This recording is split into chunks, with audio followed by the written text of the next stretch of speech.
વિસ્તારમાં છેલ્લા 4 દિવસથી વરસાદ વરસી રહ્યો છે। ઓગળના ઈસરવા ગામે લોકોના ઘરમાં વરસાદી પાણી ઘૂસ્યા। છેલ્લા 4 દિવસથી એક પરિવારના ઘરમાં પાણી ભરાઈ ગયું। ઘરમાં પાણી ભરાયા અન્ય પરિવાર અને અન્ય લોકો છે તે ખૂબ જ મજબૂર અને તેમની દયનીય સ્થિતિ જોવા મળી રહી છે। પરિવાર સુધી વીટીવી ન્યૂઝની ટીમ પહોંચી।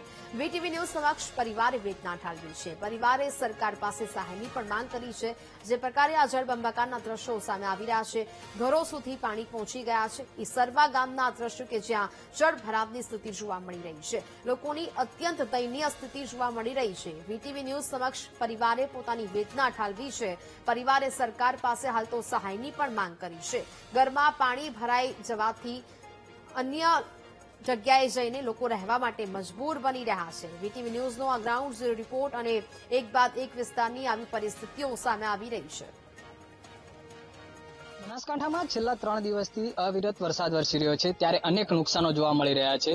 હું દ્રશ્યોમાં બતાવવાની કોશિશ કરીશ કે આ ઈસરવા ગામનું ઈસરવા કરીને ગામ છે, ત્યાં એક ખેતરમાં કાચું મકાન આવેલું છે। ત્યાં મકાનમાં પાણી ભરાયા છે, ત્યારે આ મકાનમાં બહુ નુકસાન જોવા મળી રહ્યું છે। આપ દ્રશ્યોમાં જોઈ શકો છો કે આ તેમનો ઘર વખરીનો સામાન છે, જે સંપૂર્ણ નાશ પામ્યો છે, કારણ કે પાણી આવતા હાલમાં તેમને અહીં રહેવું બહુ મુશ્કેલ છે। ત્યારે પરિવાર અન્ય ઘરે સ્થળાંતર થયો છે, પરંતુ તેમનો સામાન આપ દ્રશ્યોમાં જોઈ શકો છો કે હાલમાં પલળેલો જોવા મળી રહ્યો છે।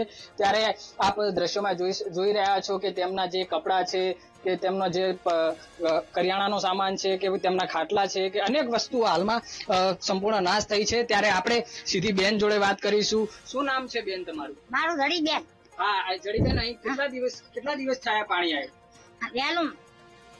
વેલું ફરી વળ્યું સાવેલતા તો પછી મેં તો વેચી દીધું માસા સડી ક્યાં ગોતા રે મારા જીતરા કીધું ઉછલા કે આપી દે ને હાથ સીધી પાણી વાંચા કીધું હવે ઘરી રાતા ને એડો કીધું પાણી છ પલાડા માસા નાતા કીધું બધું। હાલ તમે ક્યાં રહો છો? બારી રહું છું આ મારા ઘર છે ને મારા દિવસ થાય છે। ઓકે, તો હાલ તમારું જમવાનું બધું ત્યાં જ છે?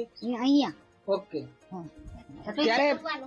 ત્યારે બેન કહી રહ્યા છે કે 2 દિવસથી વરસાદ આવવાના કારણે તેમના ઘરમાં સંપૂર્ણ પાણી ફરી વળ્યું છે। ત્યારે હવે અહીં કોઈ વહીવટીતંત્ર કે કોઈ આવ્યું નથી। ત્યારે બેનની માંગ છે કે અહીં આવી અને સર્વે કરવામાં આવે અને તેમને સહાય